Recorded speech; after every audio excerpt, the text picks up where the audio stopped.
My name is Miss Wendia Robinson, and I'd like to welcome you to University Elementary School's Back to School Night. Before we begin, I'd like to tell you a little bit more about myself. As you can see here, I enjoy traveling. I love to meet people from different places, try different foods, experience different cultures, and I really enjoy it. It brings me great happiness to try different things and to be with other people and to see that we're more alike than we like to think. Movies. I love movies and I love movie quotes. If you know me, you know that I enjoy a good movie quote and I may reference it from time to time. Finally, I love math. Math is one of my favorite subjects. It has always been. And one of the things that I like about math is that it's in everything we see, say, and do, even in ways that you couldn't even possibly imagine. And math is required for anything and everything we do in life. Growing up, I was fortunate to have excellent math teachers from my elementary school years all the way up until college. And they instilled in me a passion and a love for math that I really truly hope I'd like to pass on to your children. With that being said, I'd like to give you a little bit more about my educational background.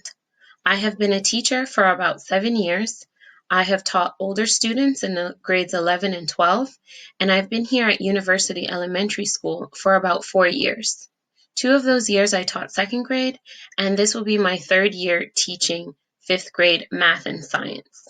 One of the things that I love about teaching math and science in fifth grade is that it's a crucial year for students when it comes to math.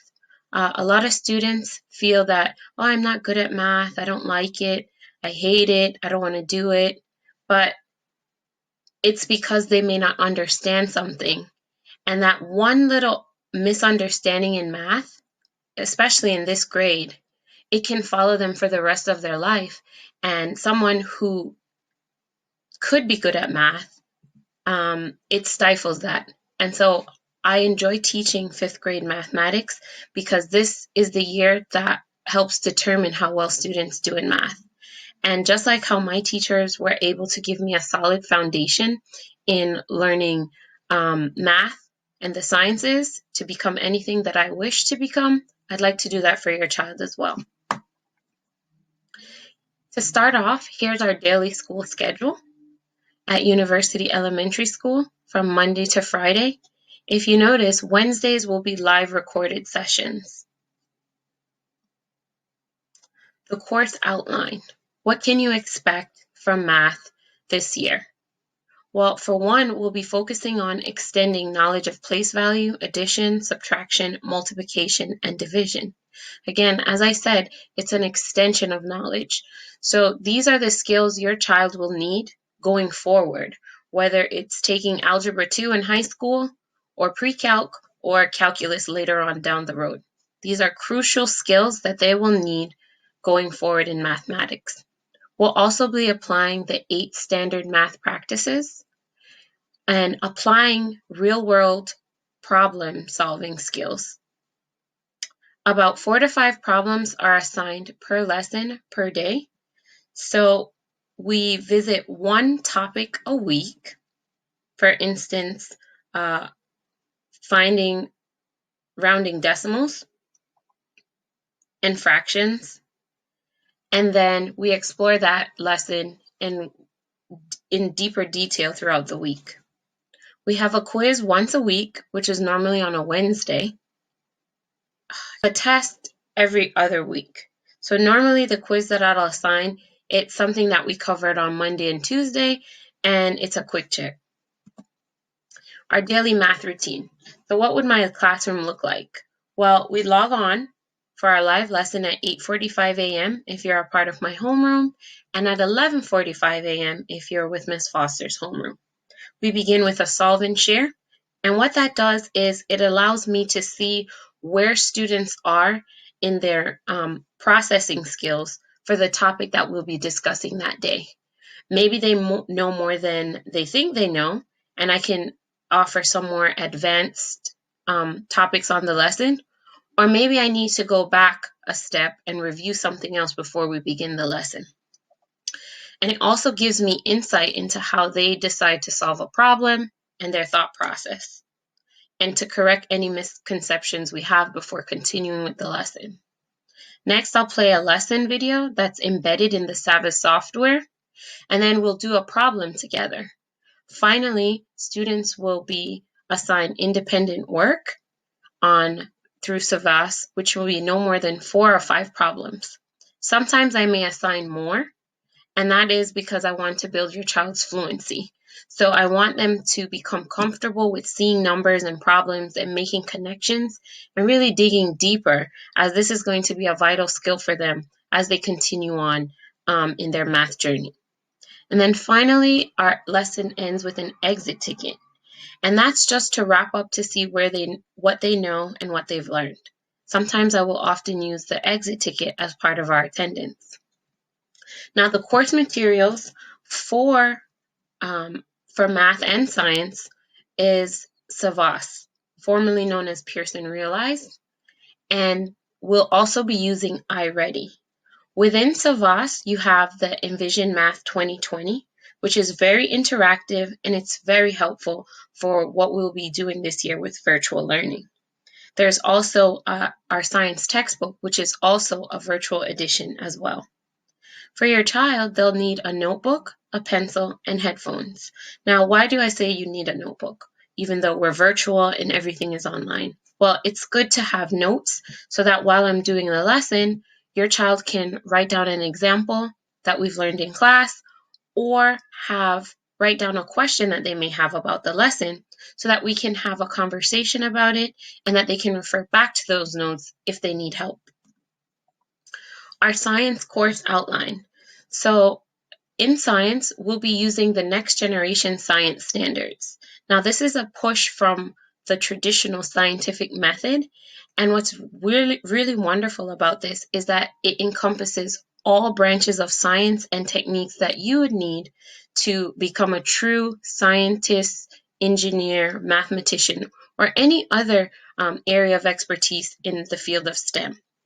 If you notice, there are 3 colors in the logo by the next generation science standards: blue, orange, and green. And I'll get to that in a minute. In the meantime, I want to let you know that during our lesson, we examine one area of science per cycle. So it could be a life science, the first cycle, earth and space science, engineering and technology, and then the physical science. We also do a lot of project-based learning and questioning centered around specific phenomena weekly. Well, here's an example. So the lesson often will start with a phenomena or an event in nature. So here we have a picture of a baby flamingo. And then I'll ask students, what do you observe? What do you see? Then students will jot down and collaborate as to what questions they may have. And then we'll take those questions and formulate them in the format that we just discussed. Then, for instance, what causes a baby flamingo to be gray? And then finally, students, through their research and project-based learning, would be able to explain how systems and patterns can help explain this phenomena. Stay tuned, because this is an actual lesson that your child will be doing this year in science. Our grading policy. Work must be completed and submitted by the due date for credit. Please check Google Classroom frequently to ensure that you've submitted all assignments. So it's very important that your child completes their assignments in a timely manner. Here's the uniform grading profile for math for elementary grades 3 to 5. For math, 20% of their grade comes from tests, of which there will be 2. 40% of their grade comes from quizzes, of which there are 6. And finally, 30% of their grade comes from independent assignments, such as practice, homework, and classwork. At least 10 will be assigned per cycle. And finally, participation, attendance, and contributions to the classroom. So participation doesn't necessarily mean that you have to get the answer correct all the time. Participation could mean asking a question, clarifying directions, encouraging a classmate, participating in presenting of their projects. So just because your child may be reserved or shy, it doesn't mean that they cannot participate. Simply even listening and responding to that of a classmate is a sign of participation. The uniform grading profile for science consists of 2 tests, 4 quizzes, 8 independent projects or assignments, and again, teacher participation. Attendance. I cannot stress enough the importance of attendance, especially during virtual learning. Each day is very important as we build and build and build on the next topic each day. Live lessons begin at 8:45 a.m., Mondays, Tuesdays, Thursdays, and Fridays. Wednesdays are recorded lessons. And that day, I typically record a lesson that is based on student work, based on a topic that we're doing this week. And I address a problem that I notice many students are having, and we work through it in detail by means of that lesson. It can also be used as a makeup day. Your child can make up lessons that they've missed or assignments that they've missed from Monday and Tuesday, so that when we return for our live session on Thursday, everybody's caught up to speed. If for any reason your child is absent, it is their responsibility to make up any missed assignments. Now, they will be, as 5th graders, they'll soon be transitioning to middle school. And so this is a good opportunity for them to start to exercise their responsibility, which is a great skill that they'll need going on to middle school and high school. And one way they can do that is by checking their Google Classroom to see posted work. I date the classwork for that week, and it is under its own subheading for that week, so it's easy to spot and easy to find. Again, it's important to adhere to assignment deadlines, because if you wait until the last minute, the workload can become challenging and a bit overwhelming. So please stay on top of your assignments and meet the deadlines. As always, if you have any questions about your work, please ask me. Do not hesitate. You may email me, or you can use the Google Classroom, or visit me during my office hours. Classroom rules and expectations. It's imperative that students arrive on time for each live lesson, bring all their needed supplies, and be dressed appropriately. So what would we mean by being dressed appropriately? Well, we wouldn't have our pajamas on or a scarf on our head, and we'd also raise our hand before you speak. And be respectful of yourself and others. Part of being respectful means that you are respectful of the learning environment and our virtual learning space. So you would not have anything that can distract you or others from learning. When you come into the Google Meet, make sure your mic is on mute and keep your video on. The reason that this is crucial is because it helps to encourage active participation. I have a short attention span, but I know that when I keep my camera on, it keeps me on task and on track. Once again, be on time for class, use the raise hand feature, complete your work, sit in a quiet place, be respectful of others, stay focused, and eat during break times.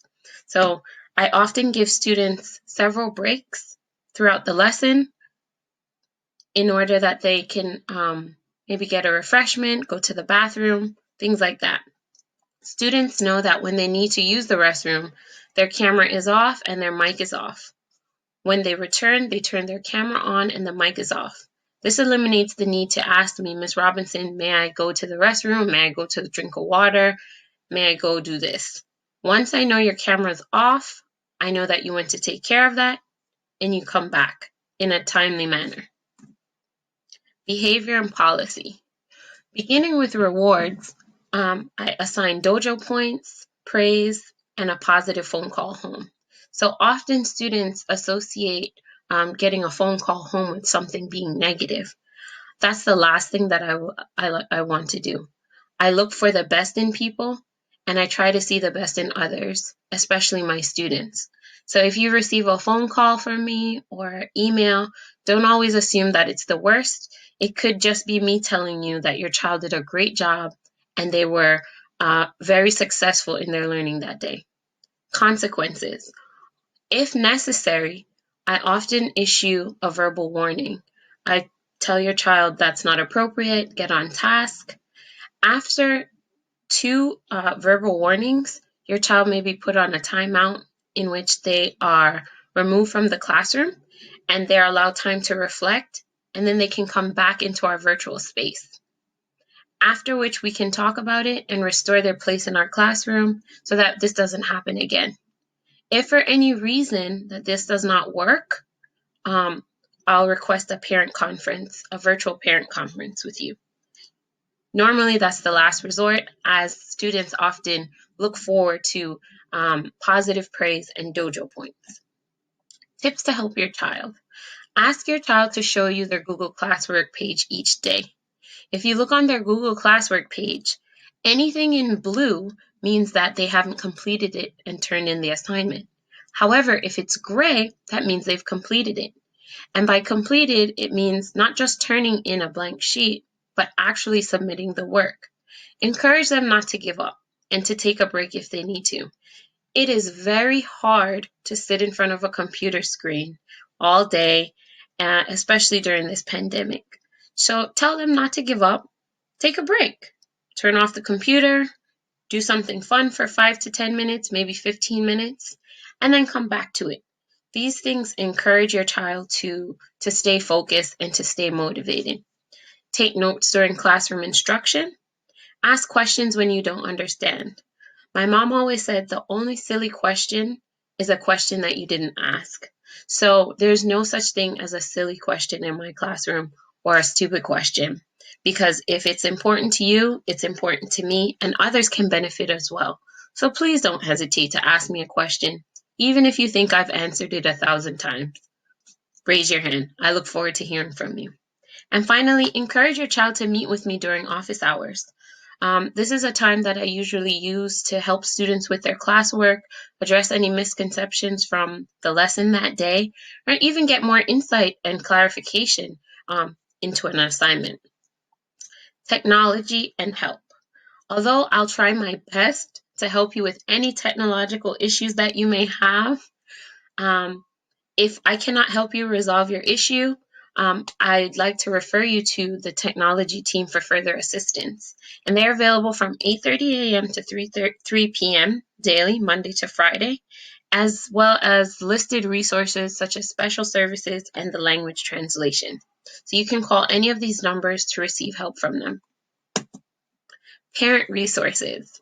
So if you click on each of these links, you'll be directed to the district website, which provides up-to-date information as to what's going on in the community and within the school district.